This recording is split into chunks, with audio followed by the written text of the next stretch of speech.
할렐루야. 말씀의 능력이 오늘도 우리 붙잡으셔서 우리가 다시 한번 하나님의 그 음성으로 회복되어지고 그리고 하나님의 마음을 풍성히 공급받을 수 있는 복된 말씀 되어질 수 있기를 주님의 이름으로 간절히 축원합니다. 아멘. 자, 따라하실까요? 전부를 드릴 수 있는 이유. 전부를 드릴 수 있는 이유. 자, 우리 지난주에 예수님이 서기관들을 향해서 그 당시에 종교 지도자로서 백성들에게 계속 존경받는 위치에 있었던 서기관들, 그러나 그 부패한 실상을 주님은 다 드러내셨죠. 깃옷을 입고 다니고 높은 자리를 차지하고 또 틈지어 가난한 과부들의 그 자산을 전부 다 삼켜버리면서 외식적으로 길게 기도하는 자들, 그들을 삼가하라고 주님께서는 말씀하셨어요. 그러니까 그들은 종교의 형식 뒤에 탐욕을 숨긴 사람들이었죠. 그래서 그들에 대한 준엄한 경고를 주님이 하셨던 것이죠. 그런데 오늘 본문에서 마가는 바로 그 다음 장면을 우리 가운데 어떻게 보여주고 있습니까? 예수님이 성전 헌금함의 맞은편에 앉아 계셨다고 그랬습니다. 그리고 사람들이 헌금을 넣는 것을 다 지켜보고 계셨습니다. 여러분, 이 배치가 우연이 아닙니다. 마가는 의도적으로 이 두 장면을 나란히 배치한 거예요. 의도적으로. 과부의 가산을 삼키는 서기관들의 모습 바로 다음에 이 자기의 마지막 두 렙돈을 헌금함에 집어넣는 과부의 모습을 보여주면서 이 대조적으로 우리 가운데 하나님의 마음을 우리가 볼 수 있도록 마가는 의도적으로 이것을 배치한 거라고 볼 수가 있겠습니다. 자, 많은 부자들이 헌금함에 많은 돈을 넣었습니다. 그런데 예수님의 눈에 그들은 머물지 않으셨고요. 초라한 가난한 과부 하나가 조용히 헌금함 앞에 다가와서 누가 볼까 조심하면서 두 렙돈 동전, 가장 작은 동전 2개를 넣고 사라졌습니다. 그 순간 예수님이 제자들을 부르시죠. 이 가난한 과부가 헌금함에 넣는 모든 사람보다도 많이 넣었도다. 이렇게 칭찬하셨어요. 여러분, 사람이 보는 것과 하나님의 보시는 것은 이렇게 다를 수밖에 없습니다. 세상이 중요하게 여기는 것과 하나님이 중요하게 여기시는 것이 많이 다르다는 것입니다. 여러분, 이 장면을 제대로 이해하려면 먼저 그 배경을 좀 알아야 될 것 같습니다. 예수님이 앉으셨던 곳은 성전의 여인의 뜰이라고 불렸던 곳이었거든요. 이 뜰 안에는 나팔 모양의 헌금함이 13개가 놓여져 있었습니다. 무슨 모양? 나팔 모양. 자, 보세요. 지금 사진에 보시면 예수님이 바라보셨던 헌금함의 모양이 이렇게 재현되어 있어요. 보시면 헌금함이 나팔 모양으로 생겼죠. 나팔 모양으로 생기고 위쪽 입구는 넓고 아래쪽은 가늘게 좁아지는 형태입니다. 그러니까 동전을 쉽게 넣을 수 있도록 구조적으로 저렇게 된 거죠. 입구는 넓고 아래는 좁아져서 손을 넣어도 동전을 다시 빼낼 수 없는 그런 구조. 자, 이런 것들이 13개의 헌금함이 지금 여인의 뜰에 있었다는 것입니다. 여러분, 당시에는 화폐가 지금처럼 종이 화폐가 있는 시대가 아니었기 때문에 다 동전이었어요. 그러니까 이 동전을 지금 헌금함에 넣는 겁니다. 자, 동전이 그때 떨어질 때에 지금 그 위에 나팔 모양이 어떻습니까? 금속이잖아요. 그러니까 동전이 거기 떨어질 때 무슨 소리가 나겠어요? 쨍그랑 소리가 나겠죠. 그래서 부자들이 많은 동전을 넣을 때 그 성전 안에 쨍그랑 소리가 전체적으로 많이 울려 퍼졌다는 겁니다. 그래서 사람들이 시선을 다 거기 쳐다볼 수밖에 없을 정도로, 야, 누가 저렇게 많은 헌금을 하지? 야, 저 사람 대단하다. 저 사람 믿음이 참 좋구나. 그러면서 그 쨍그랑 소리를 통해서 어떤 사람이 얼마만큼의 헌금을 하는 것을 다 느낄 수 있었다는 거예요. 그러니까 동전이 많을수록, 동전이 클수록 더 큰 소리가 날 수밖에 없었습니다. 그런데 오늘 본문의 이 과부는 조용히 다가와서 소리도 거의 나지 않는 그 당시에 가장 그 작은 동전의 모양이었던 2렙돈, 한 보드란트, 이것을 넣고 조용히 사라졌습니다. 주님께서는 사람들은 전혀 주목하지 않았던, 들리지도 않았던 그 2렙돈이 떨어지는 소리를 가장 크게 듣고 계셨어요. 두렙돈이 얼마나 작은 돈이냐면 당시에 유통되던 동전 중에 가장 작은 단위인데 우리나라 동전 중에 가장 작은 게 옛날에 1원짜리도 있었고 뭐 10원짜리 지금도 있죠. 1원짜리 거의 못 보겠는데 그런데 그 정도로 작은 단위의 동전 가장 그 기초적인 동전의 그 모양이죠. 자, 이 한 구란트 즉 두렙돈은 로마 군인의 일당의 64분의 1 정도 된다고요. 일당 64분의 1이면 오늘날로 환산해 보면 뭐 몇백원, 몇천원 정도 겨우 될 만한 이런 가치밖에 없는 아무것도 아닌 금액이었습니다.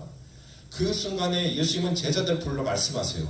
이 가난한 과부가 모든 사람보다 어떤 사람보다도 더 많이 하나님 앞에 드렸도다. 예수님이 이해할 수 없는 칭찬을 하고 계세요.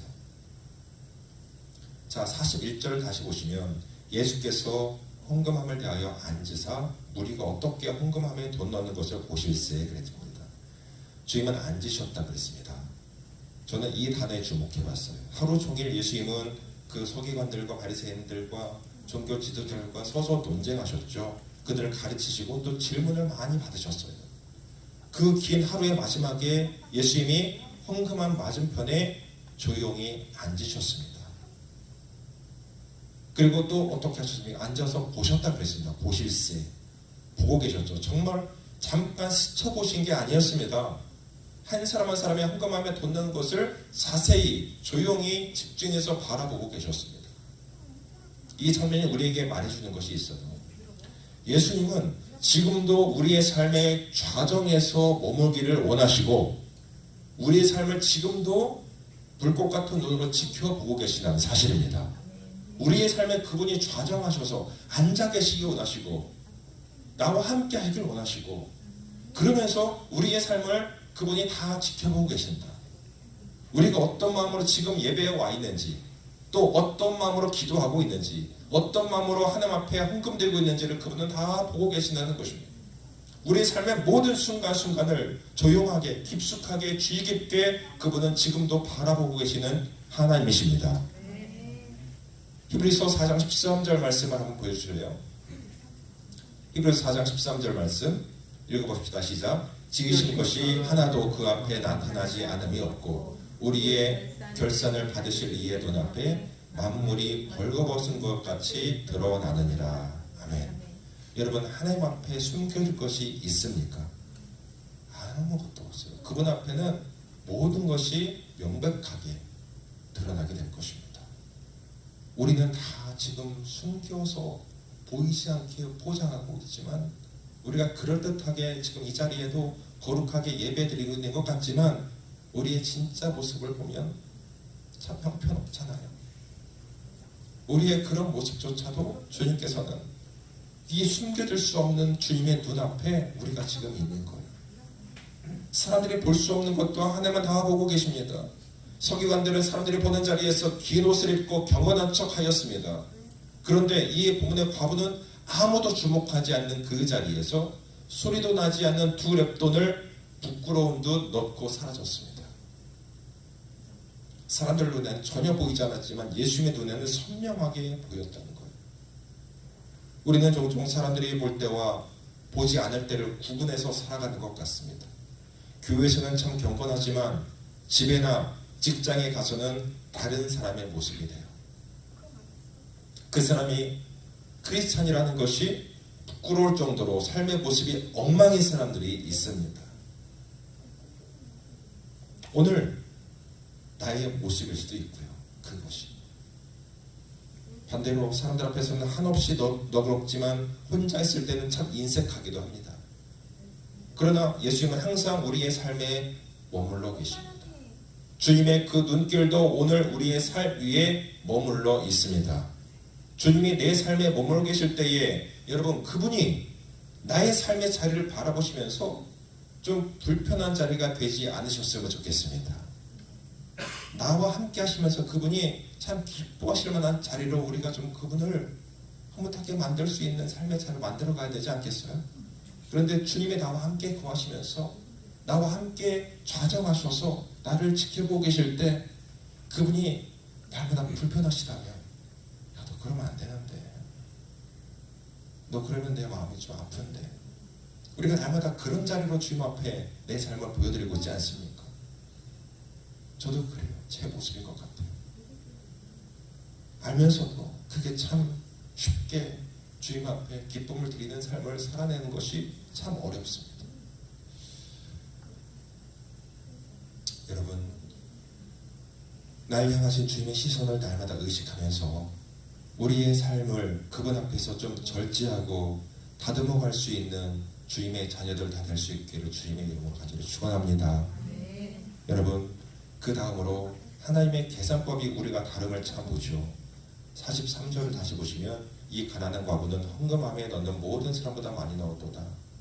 여러분, 우리 상식으로는 이해가 되지 않습니다. 부자들은 더 많은 돈을 넣었습니다. 데나리온도 넣었고 금화, 은하를 넣었습니다. 그러나 두 렙돈, 아무리 봐도 두 렙돈이에요. 어떻게 이 두 렙돈이 부자들이 넣은 그 많은 돈보다 많을 수 있습니까? 예수님의 계산법은 분명히 우리와 다를 것 같지 않습니까? 예수님은 절대적인 금액을 보지 않으셨어요. 그 사람에게 그 헌금이 얼마만큼의 의미를 가지는가를 보셨습니다. 그 사람의 전체 삶에서 그 드림이 얼마만큼의 비중이 있는가를 보셨습니다. 부자들은 풍족한 중에서 넣었다 그랬고 남은 것 중에 넣었다 그랬는데 드리고 나서도 그들의 생활에는 아무런 지장이 없는 금액을 그들은 바쳤습니다. 그러나 이 과부는 어때요? 가난한 중에 넣었습니다. 그것도 자기의 전부, 생활비 모두를 하나님 앞에 드렸습니다. 생활비 전부라는 말씀이 얼마나 여러분 무거운 말씀인지 아십니까? 생활비 전부.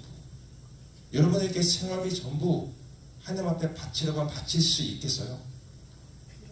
내가 오늘 먹을 떼거리조차 없이 아무것도 없는 중에 내 마지막 갖고 있는 그 두 렙돈을 주님 앞에 내어드릴 수 있겠습니까?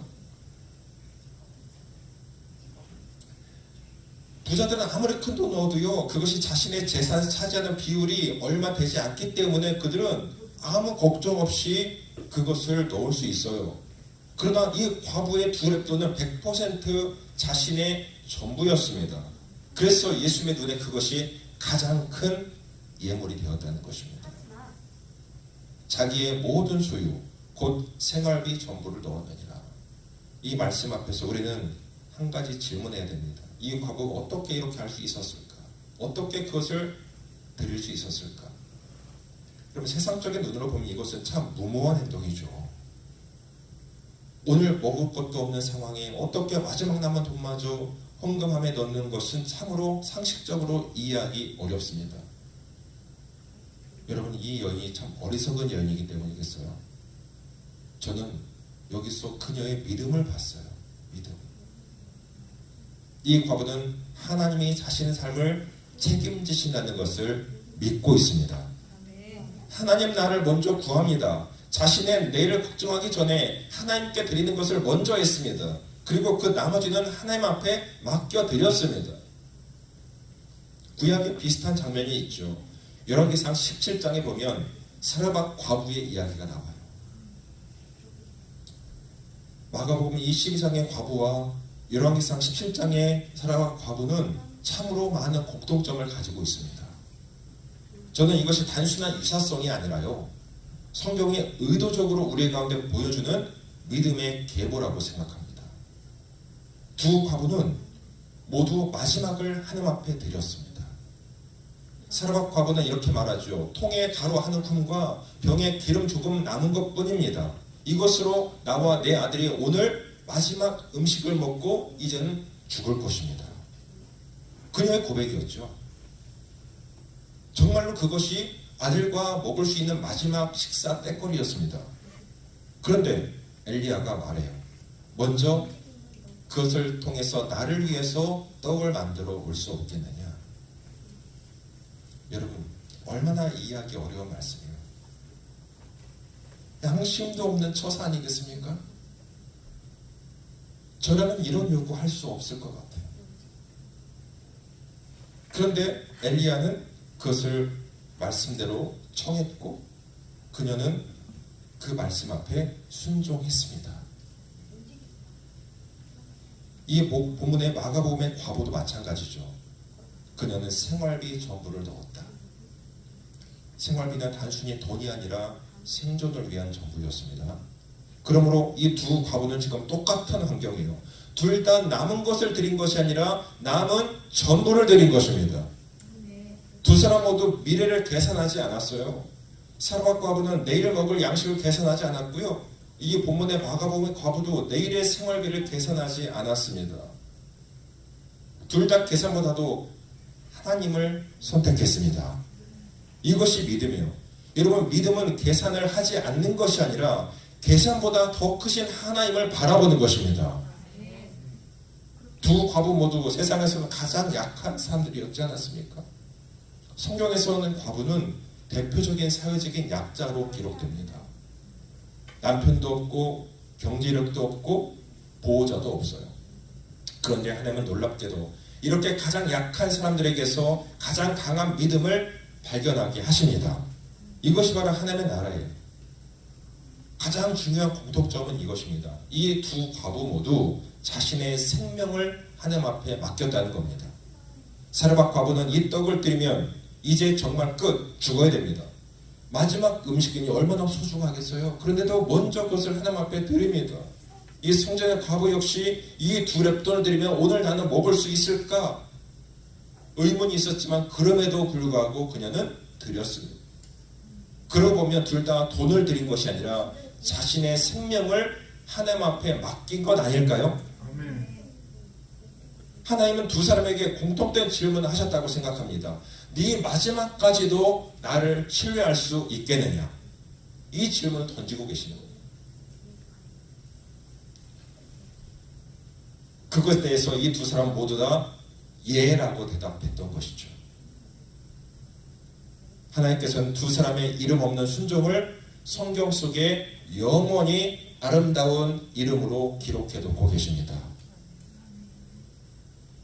여러분, 우리의 모습은 이들과 너무나 다르지 않습니까? 지금 이 순간에도 우리는 머릿속으로 계산기를 두드리고 있는데 말입니다. 참 많이 계산기를 두드려요, 하나님 앞에서. 그렇다고 해서 오늘 말씀이 여러분 무조건적인 헌금 강요나 억지 헌신을 정당화하는 말씀은 결코 아닙니다. 여러분 오해하지 마십시오. 여러분 오래전에 부흥회 강사들은요, 집회를 통해서 막 감정을 고조시켜 놓은 다음에 어떻게 했습니까? 억지 헌신을 강요한 경우가 참 많았어요. 그래서 사람들이 헌금을 무슨 뭐 카드 빚도 아니고요, 헌금을 몇 년에 걸쳐서 헌신하게 만들었어요. 그래서 뭔가 이렇게 계속해서 뭔가를 내야만 하나님을 복 받는 것처럼, 어떤 사람들은요 집문서까지도 내다 바친 사람들 많이 있었습니다. 예전에 집문서까지. 그러니까 감당이 안 되는 헌금을 약정하기도 하고 심지어 집문서까지 갖다 바치면 그들은 어떻게 살아요? 그런데도 그것이 그 당시에 진짜 믿음인 것처럼 한국교회의 어쩌면 그림자의 모습일 수 있겠어요. 제가 여러분에게 하나님이 원하시니 오늘 여러분의 집문서를 가져오십시오. 그럼 가져오시겠습니까? 여기다 갖다 바치시겠어요? 집문서? 그럴 만한 믿음이 있어요? 아무도 없잖아요. 좀 가져와 보세요, 집문서.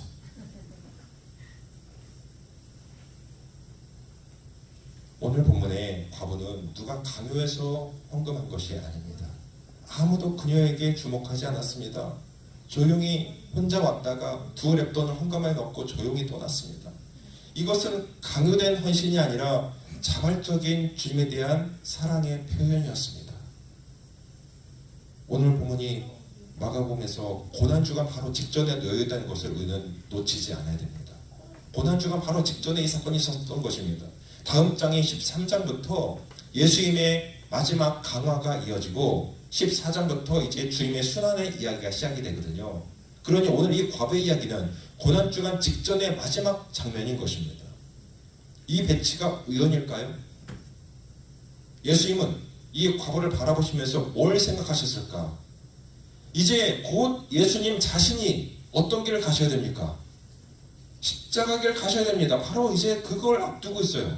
바로 이 과부처럼 자신의 전부를 드릴 시간이 다가오고 있습니다. 그러니까 아무것도 남기지 않으시고 자신의 목숨 전부를 우리 위해서 내어줄 주님이 이제 그 자리에 계신 거예요. 이 과부가 생활비 전부를 드렸던 것처럼 예수님은 자신의 생명 전부를 십자가에서 전부 들으실 묵상을 하고 계셨을 것입니다. 고린도후서 8장 9절 말씀, 바울은 이렇게 고백합니다. 한번 읽어볼까요? 시작. 우리 주 예수 그리스도의 은혜를 너희가 알거니와 부유하신 이로써 너희를 위하여 가난하게 되시는 그의 가난함으로 말미암아 너희를 부유하게 하려 하심이라. 아멘. 예수님은 원래 부유하신 분이고 이 땅의 모든 것의 주인이셨지만 우리를 위해서 스스로 낮아지시고 가난하게 되셨습니다. 하나님이신 그분이 모든 것을 비우시고 이 땅에 오셨고 마지막 남은 피 한 방울까지 아낌없이 십자가에서 다 쏟으심으로 저와 여러분을 구원하셨습니다. 그러니 오늘 이 과부의 두 랩도는요, 예수님의 십자가를 미리 보여주는 그림자라고 볼 수가 있겠습니다. 가난한 중에서 전부를 드렸던 과부의 헌금이 가난의 신 중에서 자신의 생명 전부를 우리에게 주신 예수님의 사랑을 그대로 보여주고 있다는 것입니다. 우리가 하나님 앞에 드릴 수 있는 모든 것, 사실 그 원천이 여기에 있죠. 예수님이 먼저 자신의 전부를 우리 가운데 내어주셨기 때문에 우리도 그분께 내 전부를 내어드릴 수 있는 근거가 되는 것입니다. 우리의 헌신은 예수의 십자가 사랑에 대한 응답이라고 해야 정답일 것 같아요. 성경은 결국 인간이 하나님께 무엇을 드렸느냐의 책이 아니라 하나님께서 인간을 위해서 무엇을 내어주셨는가라는 책이 된다라고 볼 수가 있겠습니다. 우리는 성경을 흔히 읽으면서 우리가 노아의 믿음, 또 아브라함의 순종, 다윗의 용기, 과부의 헌신 이런 것들을 먼저 보죠. 그러나 그 모든 이야기를 하나로 꿰뚫는 주인공은 언제나 하나님이셨습니다. 생각해보세요. 노아가 방주를 짓기 전에 하나님이 먼저 노아를 부르셨어요. 아브라함이 이삭을 드리기 전에 하나님께서 먼저 아브라함을 부르셨습니다. 다윗이 골리앗 앞에 서기 전에 하나님이 먼저 다윗을 택하셨습니다. 이스라엘 백성들이 하나님 앞에 그분을 선택하기 전에 하나님이 먼저 이스라엘 백성들을 선택하셔서 내 백성을 삼아 주셨습니다. 그렇습니다. 우리가 하나님을 사랑하기 전에 먼저 하나님이 저와 여러분을 사랑하셨습니다. 요한 1서는 이렇게 말하죠. 사랑은 여기 있으니 우리가 하나님을 사랑한 것이 아니요 오직 하나님이 우리를 사랑하셨다. 복음은 내가 아니라 언제나 하나님이 먼저입니다. 예수께서 이 부문의 과부를 칭찬하신 것은 단지 자신의 전부를 드렸기 때문이 아니라 예수님 자신도 이제 전부를 드리는 길을 걸어가고 계셨기 때문이었습니다. 과부는 두 랩돈을 넣었지만 예수님은 자신의 몸을 내어놓으셨습니다. 과부는 자신의 생기를 맡겼지만 예수님은 자신의 생명을 내어놓으셨습니다. 과부는 성전의 헌금함에 손을 넣었지만 예수님은 십자가의 못 가운데 자신의 두 손을 넣으셨습니다. 그리고 그 모든 것은 오직 저와 여러분을 살리시기 위해서였습니다. 십자가는 결국 하나님께서 우리에게 전부를 주신 사건이 되는 것입니다. 이것이 복음이에요. 그러므로 우리가 전부를 드릴 수 있는 이유가 뭐겠습니까? 하나님께서 먼저 나에게 전부를 주셨기 때문입니다. 우리가 헌신하는 이유도 사랑받기 위해서가 아니라 이미 그분의 사랑을 받은 존재이기 때문입니다. 우리가 순종하는 이유도 우리가 구원받기 위해서가 아니라 이미 우리는 구원받았기 때문입니다. 아버지는 아들을 아끼지 않으셨죠? 그 아들은 자신의 생명을 아끼지 않으셨죠?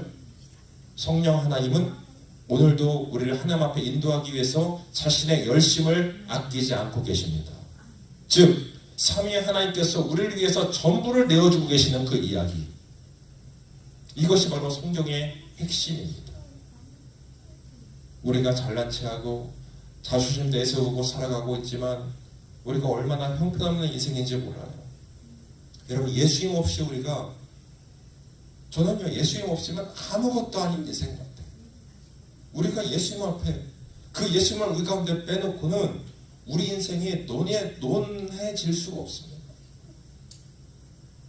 그분이 내 인생에 들어오셨을 때부터 나의 인생을 온전하게 참 하나님이 나를 이 땅에 보내신 목적대로 우리가 살아갈 수 있는 존재가 되는 거예요.